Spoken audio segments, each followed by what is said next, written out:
কোথায় যাচ্ছ? কোথায় যাচ্ছ? আইতাছ? বিপদে পড়েছি যে। এই যে আমার বাবু পায়খানা করছে রাত্রেবেলা অনেকগুলো, আমি ব্যাগে করে নিয়ে আইছি। ফেলবো কোথায়? ফেলবো কোথায়?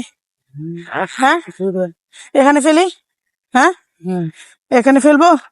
ফেলা যাবে না? কোথায় ফেলে পায়খানা? বাবু রাইতে আগু করেছে, ফেলবো কোথায়? এখানে ফেলবো? কেউ কিছু বলবেন না তো? হ্যাঁ, আপনি আমার সাথে একটু চলেন, আমি ফেলে দেই, আপনি একটু সাহায্য করেন নাকি? খেলা এনে ফেলবো, কোন সমস্যা নাই তো? বুঝছেন? যদি কেউ মামলা টামলা করে দেয় সাগরে গু ফেলার কারণে, করবে না? শিওর? হ্যাঁ, তাহলে ফেলবো? একজন বললো যে উপরে ফেলে কোথায়? একজন বললো ওই উপরে ফেলে কোথায়? ফেলবো ওইদিকে না এখানে ফেলবো? এখানে ফেলবো। তাহলে আপনি জান, আমি ফেলে দিই।